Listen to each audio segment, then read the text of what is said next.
Good morning. How are you? Sorry, I got a little late. How are you? All well? Would you like to say something? No, we can start, sir. So, first of all, this is not the H-bomb. H-bomb is coming. This is another milestone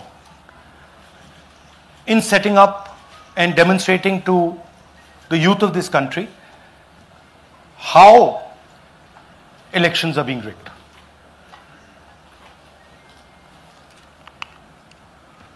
So I'm going to make a claim here, very strong claim, about CEC Gyanesh Kumar. And this is not something I'm saying lightly.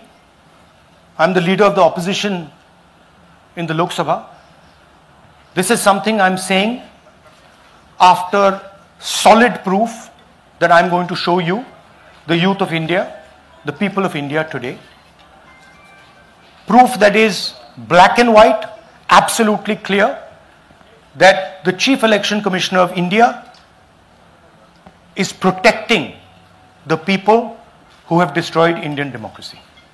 I'm also going to show you the method by which votes are being added and deleted, and I'm going to show you how they are done, how that is done. In election after election, someone, some force, some group of people has been systematically targeting millions of voters for deletion across India. This is something that we've heard again and again and again. Different communities, mainly communities that are voting for the opposition, Dalits, Adivasis, minorities, OBCs, are specifically targeted. We had heard this many times, and now we found 100% proof of it. Please understand, I am not going to say anything on this stage that is not backed up by 100% proof. I am somebody who loves my country. I love my constitution. I love the democratic process, and I am protecting that process. And so I'm not going to say anything here that is not going to be based on 100% proof that you can determine. The burden of the judgment is yours. I am going to lay the proof in front of you. You will see it and say, actually, this is pretty solid proof. Aland is constituency in Karnataka. 6,018 votes. Somebody tried to delete 6,018 votes. We don't know the total number of votes that were deleted in Anand in the 23 election. They are much higher than 6,018. But somebody got caught deleting 6,018 votes. And it was caught, like most crimes, by a coincidence. What happened was, the booth level officer there noticed that her uncle's vote was deleted. And so she checked who deleted her uncle's vote, and she found that it was a neighbor. पड़ोसी ने uncle का vote delete किया था. उसने जाके पड़ोसी से पूछा कि आपने मेरे अंकल का वोट क्यों डिलीट किया. पड़ोसी ने कहा, मैं तो जानता ही नहीं, मैंने तो कुछ वोट डिलीट ही नहीं किया. Neither did the person deleting the vote know, nor did the person whose vote was deleted know. Some other force hijacked the process and deleted the vote. And as luck would have it, got caught. What does the operation look like? In Anand, 6,018 applications were filed. impersonating voters. The people who filed these applications actually never filed them. And we will show you evidence of that on this stage. The filing was done automatically using software. We will show you that. Mobile numbers from outside Karnataka, from different states, and you can see on the map, from different states were used to delete numbers in Aland. And it was done targeting Congress voters. So this was not random. We will show you again that these deletions were specifically targeting booths where the Congress party was winning. Here is example number 1, lady called Godabai. Someone created fake logins, deleted 12 voters, attempted to delete because then this was stopped. Godabai, of course, has no idea. Can you show us what Godabai has to say about this? Election time na arji hakila nanaga adaka sambandha illa adu yaru hatti kichi yaru yana hakara nanaga gotta illa. So she has no idea. These were the cell phone numbers that were used to delete these people. These are not from Karnataka. These numbers are from different states. You can see here.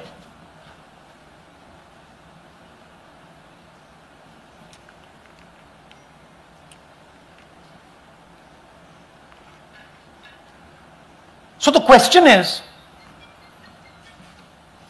whose numbers are these? How were they operated?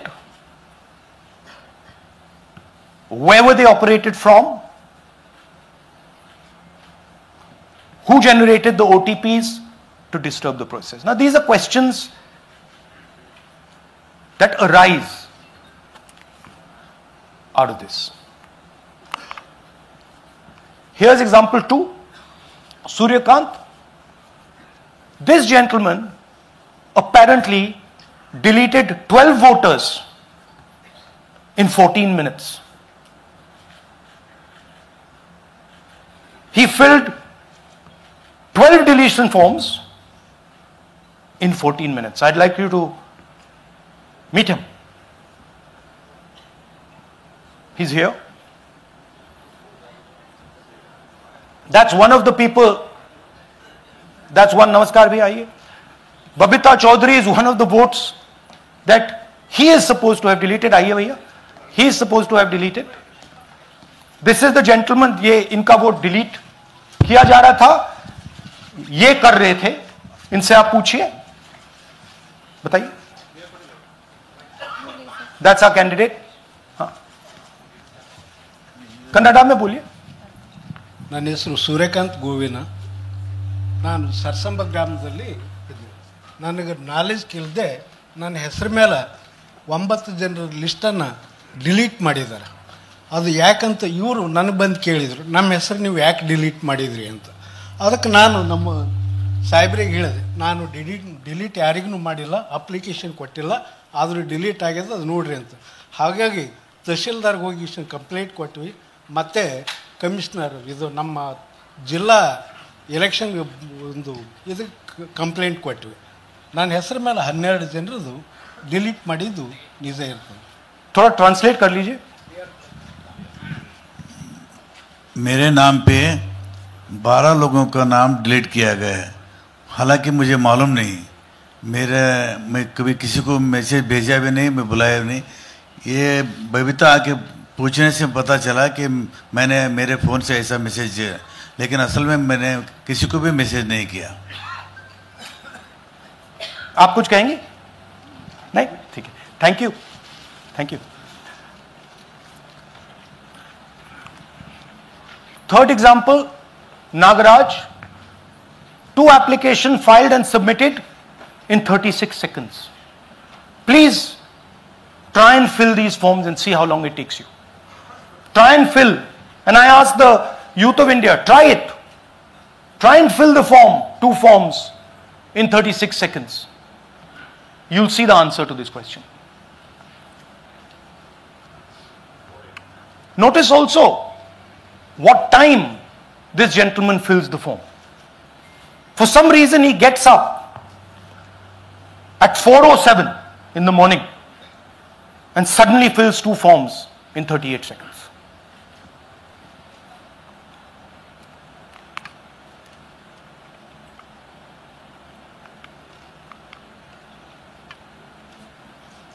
Now let's talk about how this is being done.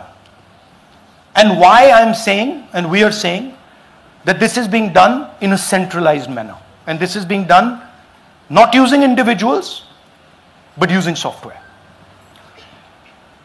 Look at the serial numbers. Serial number 1, serial number 1, serial number 1, serial number 1. Serial number 1 means that this is the first person whose name, this is the first name in the booth. So a software is picking up the first name in the booth and using it to delete voters. So someone ran an automated program that ensured the first voter of the booth was the applicant. That same person got cell phones from outside the state, used them to file the applications. And we are pretty certain that this was done in a centralized manner and it was done at scale. This was not done in a, at a worker level. This was done at a call center level. Okay? Targeted deletions in strong Congress booths. The top 10 booths with maximum deletions are Congress strongholds. Congress won 8 other 10 booths in 2018. This was not a coincidence. This is a planned operation. Now, let's come to why I'm making such a direct accusation about this gentleman, Gyanesh Kumar. There is an ongoing investigation on this matter in Karnataka. The CID of Karnataka has sent 18 letters in 18 months. 18 letters in 18 months to the Election Commission. And they have asked the Election Commission for some very simple facts. Number 1, give us the destination IP from where these forms were filled. Number 2, give us the device destination ports from where these applications were filed. And number 3, most important, give us the OTP trails, because when you file, you have to get an OTP. 18 times in 18 months. The CID of Karnataka has written to the Election Commission for this. And they are not giving it. Why are they not giving it? Because this will lead us to where the operation is being done from. And we are absolutely convinced where this is going to lead. I'll give you a little bit of the chronology. FIR is filed February 23. Karnataka CID writes to ECI requesting all details of these numbers and these transactions almost immediately in March. In August, EC gives a reply, doesn't fulfill any of the demands, and doesn't give us the information. Doesn't give the CID of Karnataka the information that will lead them to their destination. January 24, Karnataka CID writes to ECI again and says, please send us full information. No answer. Karnataka CID by September 25, last letter went in September 25, has written 18 reminder letters. While this is going on, the CEC of Karnataka writes to the Election Commission in Delhi and says, there is a matter. Please provide this information. And the CC of Karnataka multiple times asks the Election Commission. No answer. Now this is absolute solid proof that Gyanesh Kumar is protecting the people who are doing this. This is also absolute solid proof, what I've shown you, that this is being done in a centralized way, this is being done at scale, and this is being done using large resources. Question is, who is the someone? And the answer is with the EC today. The Election Commission of India knows who is doing this. And I want every single youngster in India to know that they are attacking this. And this is your future. When they are not giving this information, they are defending the murderers of our democracy. And it is important that every youngster knows this. Your jobs, your future, your aspirations all come from this instrument. And the Chief Election Commissioner, Mr. Gyanesh Kumar, is not telling the CID of Karnataka who is doing this. This is not an isolated case. There are many such cases. Here is another one. Maharashtra, Rajora, same idea. 6,850 targeted voters added. Anand we caught deletions, Rajora we caught additions. But the basic idea is the same. Phones from outside, people who are supposed to have added voters don't know that they've added voters. People who've deleted voters don't know that they've deleted voters. You can see, you might remember that, those names there. JW, JW, JW, JW from the last presentation. Same model. So it's the same system that is doing this. It's doing it in Karnataka. It's doing it in Maharashtra. It's done it in Haryana.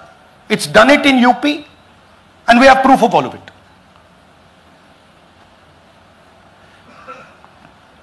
Names are being filled. Addresses, the address is Sasti, Sasti, Sasti, Sasti. Name is UQ, JJW.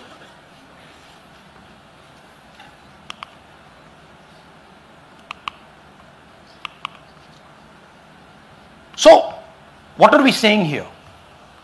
That the Chief Election Commissioner of India, Gyanesh Kumar, needs to stop protecting the people who are destroying Indian democracy. We have given you 100% bulletproof proof here. It cannot be doubted. You have seen it with your own eyes. Right?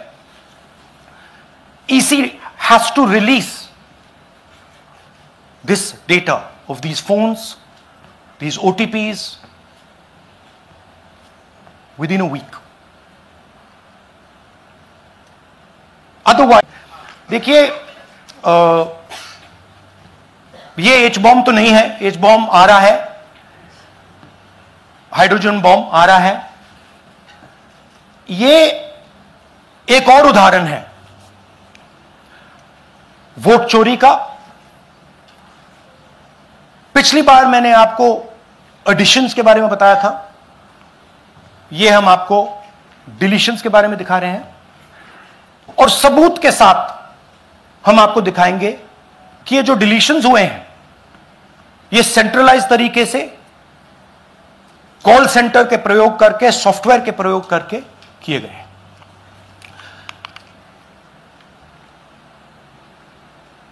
हमारे पास इस presentation में जो मैंने आपको अभी दिखाया 100% सबूत है, प्रूफ है कि ज्ञानेश कुमार जी हिंदुस्तान के चीफ इलेक्शन कमिश्नर वोट चोरों की रक्षा कर रहे हैं. और यह मैं आपको अभी दिखाने जा रहा हूं.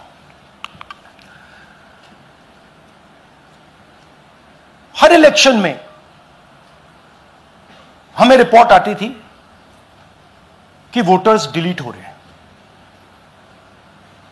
कांग्रेस वोटर्स डिलीट हो रहे हैं, ऑपोजिशन के वोटर्स डिलीट हो रहे हैं, दलित वोटर्स डिलीट हो रहे हैं, आदिवासी हो रहे हैं, माइनॉरिटी वोटर्स डिलीट हो रहे हैं, ओबीसी वोटर्स डिलीट हो रहे हैं। मगर जब डिलीट होते हैं ऑपोजिशन के ही होते हैं। कर्नाटक में आलंद कंस्टिट्यूएंसी है, यहां पे चोरी पकड़ ली, कोइंसिडेंस से पकड़ी। वहां की जो बीएलओ थी उसने देखा कि उसके रिश्तेदार को डिलीट कर दिया गया था। जैसे चोरी पकड़ी जाती है, कोई छोटी सी गलती हो जाती है, हाथ आ जाती है। अलंद में 6018 वोटर्स डिलीट हुए, उसमें से इनकी रिश्तेदार थे। उन्होंने पता लगाया कि मेरे रिश्तेदार को डिलीट किसने किया। पता लगा कि पड़ोसी ने रिश्तेदार को डिलीट किया। बीएलओ ने जाके पड़ोसी से पूछा कि भाई आपने मेरे रिश्तेदार को क्यों डिलीट किया। पड़ोसी ने कहा मैंने तो नहीं किया।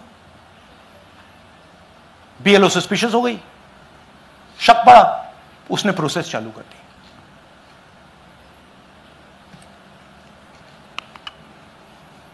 पता क्या लगा कि कोई ना कोई,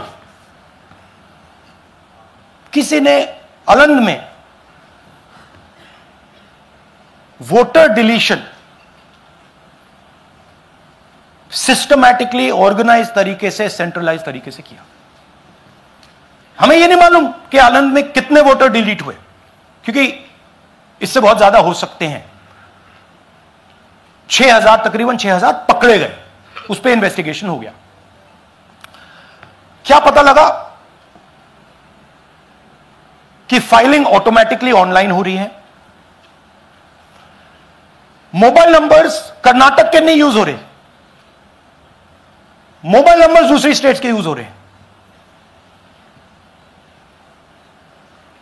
इनफैक्ट कर्नाटक के नंबर थे ही नहीं उसमें। मतलब आप दिल्ली में बैठे डिलीट कर रहे हो, आपका नंबर तमिलनाडु का है। आप गुड़गांव में डिलीट कर रहे हो, आपका नंबर झारखंड का है। और जब हम चेक कर रहे हैं कि भैया आपका नंबर है, तो आपका नंबर है ही नहीं, किसी और का नंबर है। और टारगेट करके कांग्रेस वोटर्स को डिलीट किया गया। ये गोदाबाई जी हैं, इनके नाम पर 12 वोटर्स डिलीट किए गए। इनको मालूम ही नहीं, इनको पता ही नहीं कि इन्होंने 12 वोटर्स डिलीट किए। दिखाइए जरा। ಇಲೆಕ್ಷನ್ ಟೈಮ್ ಈಗ ये इनका वीडियो है। ನಾ ಅರ್ಜಿ ಹಾಕಿಲ್ಲ, ನನಗ ಅದಕ್ಕೆ ಸಂಬಂಧ ಇಲ್ಲ। ಅದು ಯಾರು ಹೊಟ್ಟಿ ಕಿಚ್ಚಿ ಯಾರು ಏನ ಹಾಕ್ಯಾರ ಅನ್ನೋದು ನನಗೆ ಗೊತ್ತಾಗಿಲ್ಲ। तो इनको आइडिया नहीं है कि इन्होंने वोटर्स डिलीट कर दिए।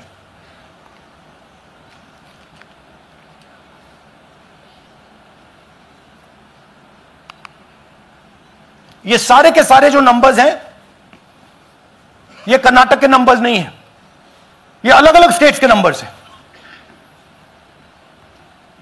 और इन नंबर्स को आप फोन करके देखिए,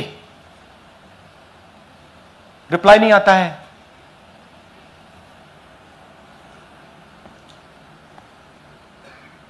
तो सवाल यह है कि किसके नंबर्स हैं, ये किसने ऑपरेट किए, जब इन्होंने ऑपरेट किए ये कहां थे, आईपी एड्रेस क्या था, ओटीपी कैसे जनरेट हुआ, कहां गया, यह सवाल है। यह दूसरा उदाहरण, सूर्यकांत जी जो अभी स्टेज पे आए थे, इन्होंने 12 वोटर्स को 14 मिनट में डिलीट कर दिया। आप फॉर्म भरने की कोशिश कीजिए, डिलीशन फॉर्म भरने की कोशिश कीजिए, देखिए। और जब हमने इनसे पूछा कि भैया आपने ये कैसे किया, वो कहते हैं मैंने तो नहीं किया, मैं तो जानता ही नहीं हूं।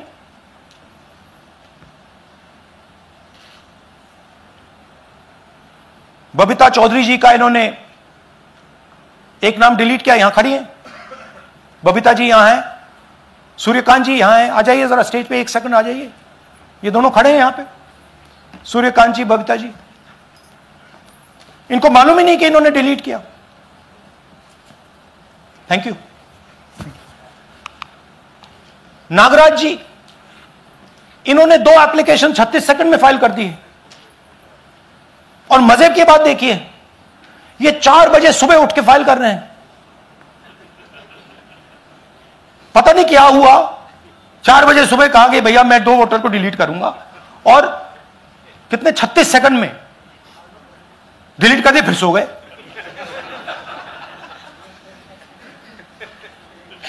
हमारी माइंड में पहले सवाल था कि क्या इलेक्शन कमीशन भी सो रहा है, मगर नहीं, सोया कोई नहीं है, जगे हुए हैं, सिस्टमैटिकली मदद हो रही है। यह देखिए दूसरी बात, जो भी डिलीट कर रहा है वोटर लिस्ट में उसका सीरियल नंबर 1 है। मतलब जो भी वोटर लिस्ट में पहले नंबर पे आता है वही डिलीट कर रहा है। 5वें नंबर वाला, 7वें नंबर वाला, 10वें वाला कोई नहीं कर रहा। तो हो क्या रहा है, सॉफ्टवेयर से यह काम किया जा रहा है।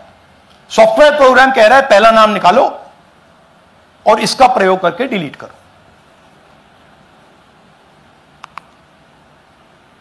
टारगेटेड डिलीशंस हो रहे हैं। कांग्रेस पार्टी पर आनंद में अटैक किया। टॉप 10 बूथ्स जहां सबसे ज्यादा कांग्रेस की स्ट्रेंथ थी वहां टारगेट किया।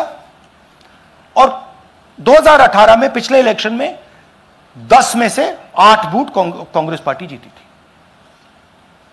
और इन 8 में से इन्होंने 6000 लोग उड़ाने की कोशिश की। ये कोइंसिडेंस नहीं था, ये प्लान था, और ये सेंट्रलाइज तरीके से किया जा रहा है। अब मैंने बहुत बड़ी बात बोली, चीफ इलेक्शन कमीशन के बारे में मैंने बोला कि यह व्यक्ति वोट चोरों की रक्षा कर रहा है। जो भी मैं यहां बोल रहा हूं 100% प्रूफ के साथ, सबूत के साथ बोल रहा हूं। और मैं अभी आपको दिखाना चाहता हूं कि मैं ये शब्द क्यों बोल रहा हूं और किस बेसिस पे बोल रहा हूं। आपको अपनी आंखों से यह दिखेगा। कर्नाटका सीआईडी ने केस चालू किया कि वोटर कौन है, ये फोन किसके हैं, ये आईपी एड्रेस क्या है, ओटीपी कहां गया, इन चीजों के बारे में इन्वेस्टिगेशन शुरू होती है। कर्नाटक सीआईडी ने हिंदुस्तान के इलेक्शन कमीशन को 18 चिट्ठियां लिखी हैं। हमें आप यह इंफॉर्मेशन दीजिए, बिल्कुल क्लियर है, डेस्टिनेशन आईपी दीजिए, डिवाइस डेस्टिनेशन पोर्ट दीजिए, ओटीपी ट्रेल्स दीजिए, फोन नंबर्स दीजिए, फोन नंबर्स के मालिकों के नाम दीजिए। क्लियरली पूछा है, नो आंसर। 18 चिट्ठी CID Karnataka, no answer from chief election commissioner, no answer from election commission. Timeline देखिए,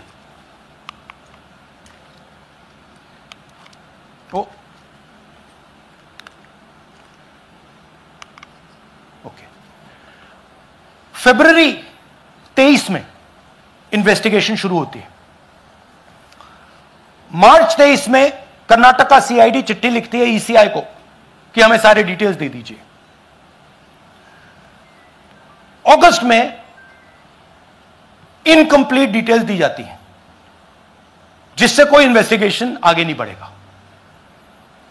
जिन चीजों की जरूरत थी वो नहीं दी, जिसकी जरूरत नहीं थी वो सारी दे दी। पहला सबूत। दूसरा सबूत, 18 बार रिमाइंडर लेटर गए हैं। आपको अगर सीआईडी एक बार लेटर भेज दे और आप नहीं गए, आप जानते हो क्या होगा।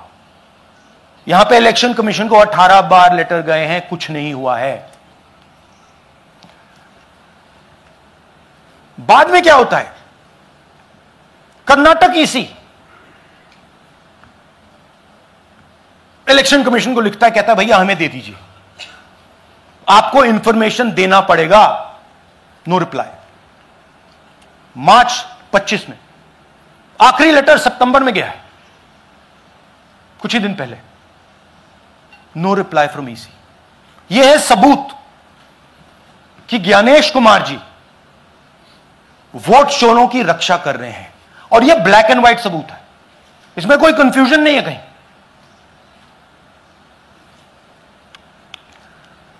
तो सवाल उठता है, यह है कौन जो सेंट्रलाइज तरीके से कॉल सेंटर के प्रयोग से, सॉफ्टवेयर से अलग अलग प्रदेशों में वोट डिलीट कर रहे हैं, ऐड कर रहे हैं? इलेक्शन कमीशन जानता है, ज्ञानेश कुमार जी जानते हैं।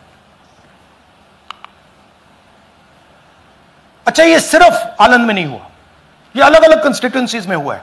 आनंद में लीगल प्रोसेस चालू हो गई, पकड़ लिया।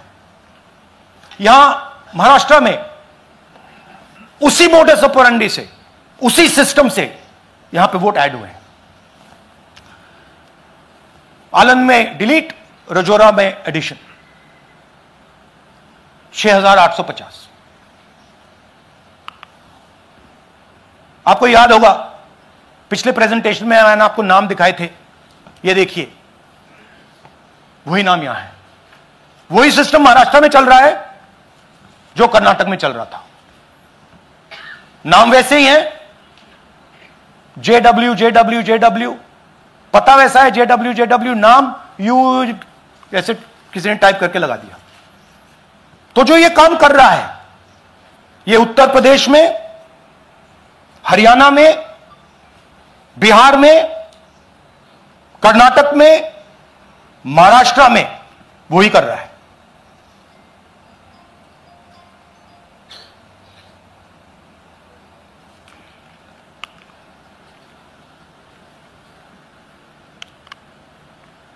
तो हमारी डिमांड है, ज्ञानेश कुमार जी, आप अपना काम कीजिए।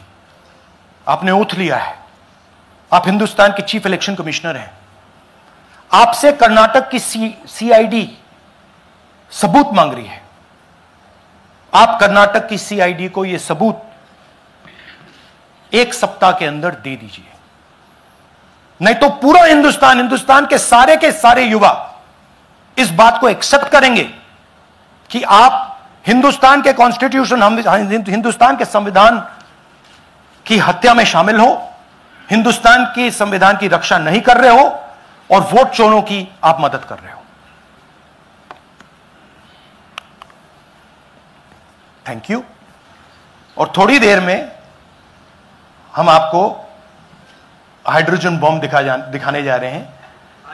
नहीं, आज नहीं, थोड़ी देर में उसकी प्रिपरेशन चल रही है। क्योंकि हम देखिए, मैंने टीम से कहा है कि अगर मैं स्टेज पे जा रहा हूं, ब्लैक एंड व्हाइट प्रूफ नहीं होगा, मैं नहीं जाऊंगा। अगर ब्लैक एंड व्हाइट प्रूफ होगा, जो कोई मतलब उसको निगेट नहीं कर सकता, मैं जाऊंगा। मैं देश के कॉन्स्टिट्यूशन की रक्षा कर रहा हूं, संविधान की रक्षा कर रहा हूं, मैं लोकतंत्र की रक्षा कर रहा हूं, और मैं सच्चाई आपके सामने रख रहा हूं। बहुत बहुत धन्यवाद, नमस्कार, जय हिंद। सर, 3 सवाल। पीटीआई से संजीव चोपड़ा। या राहुल जी, दिस साइड। या राहुल जी इधर, हाँ, कहाँ है? To your right. हाँ, हेलो राहुल जी, आज आपने नया खुलासा किया है कि कैसे वोट चोरी हो रही है। आपने पहले भी महादेवपुरा के बारे में बताया कि कैसे एडिशंस हो रही हैं, अब आपने बताया कैसे डिलीशंस हो रही हैं। लेकिन देखने में ये आ रहा है कि इलेक्शन कमीशन इस पे कोई एक्शन नहीं ले रहा और आगे चल के वो तैयारी कर रहे हैं पूरे देश में एसआईआर लाने की।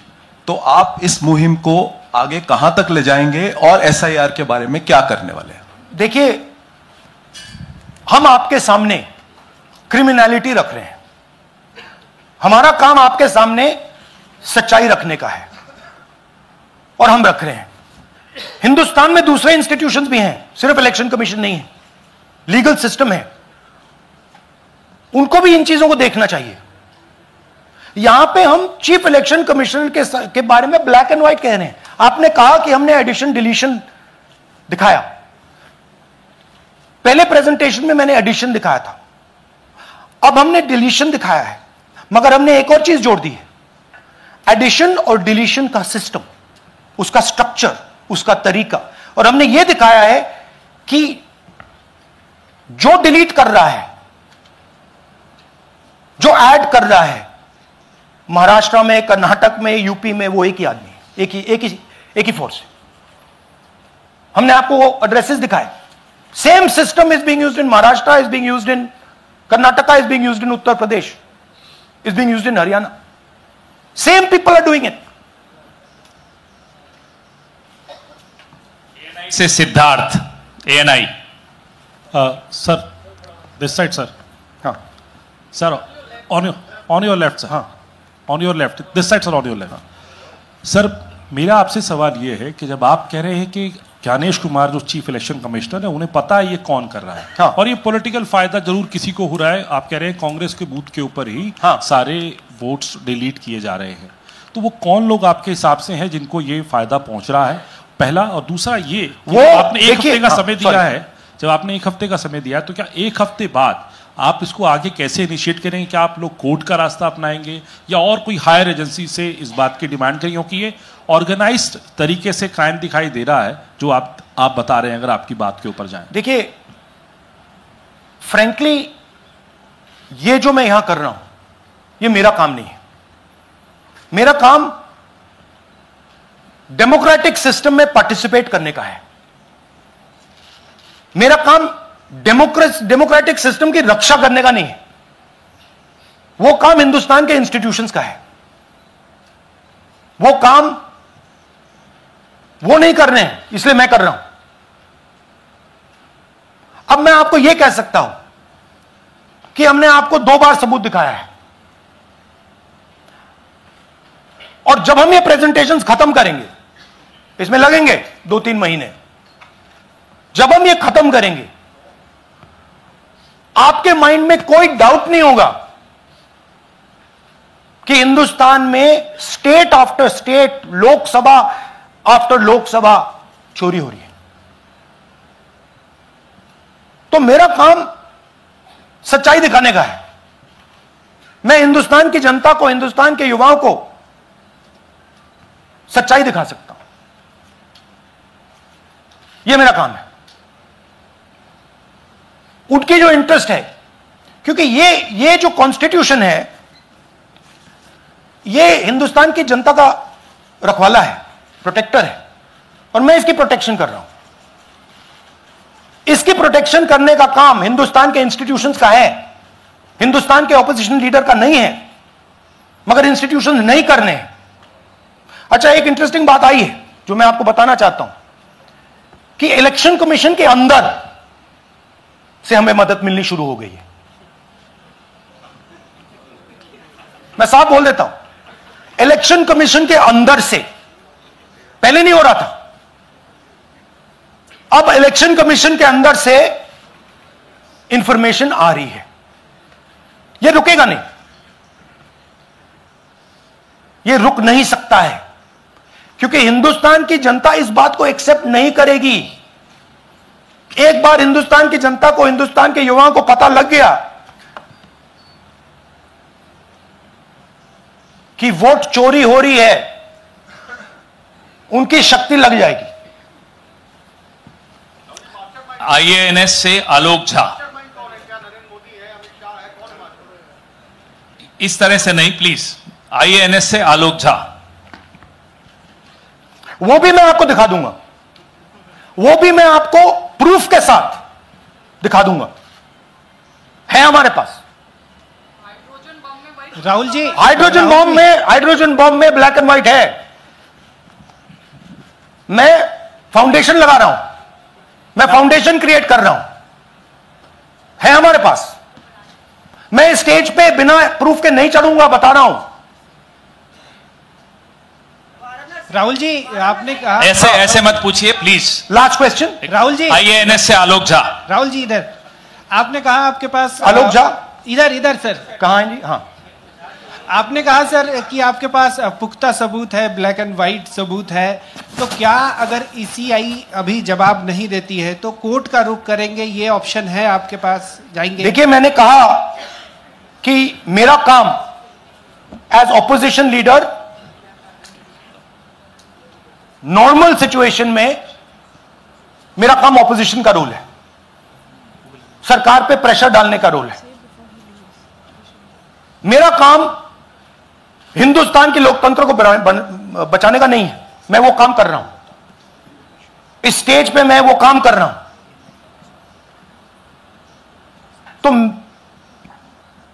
मेरी सोच है कि as a patriotic Indian, as somebody who loves India, who loves the constitution, it is my duty to put the truth in front of the people of India.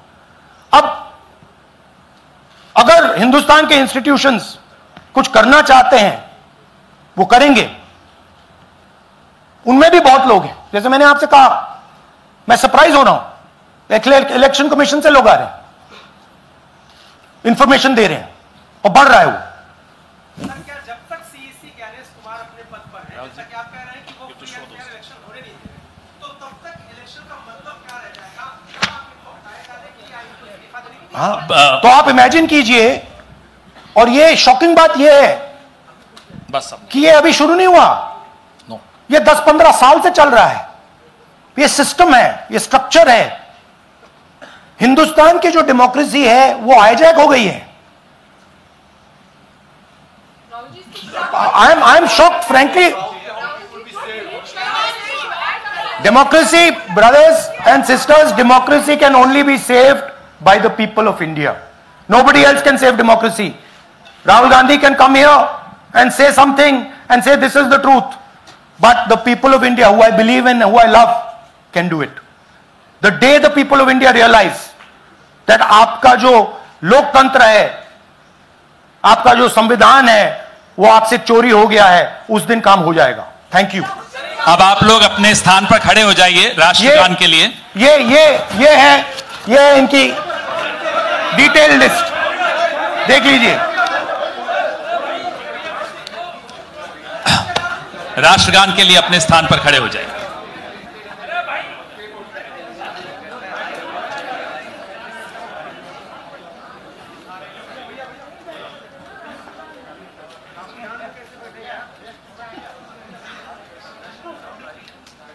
Bharat भाग्य विधाता, पंजाब सिंध गुजरात मराठा, द्राविड़ उत्कल बंगा, विंध्य हिमाचल यमुना गंगा, उच्चल जलधि तरंगा, तव शुभ नामे जागे, तव शुभ आशीष मांगे, गाहे तव जय गाथा, जन गण मंगलदायक जय हे भारत भाग्य विधाता, जय हे जय हे जय हे जय जय जय जय हे।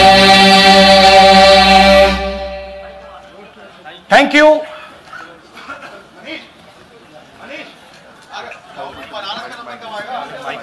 भैया नहीं, भैया डोंट डू दैट।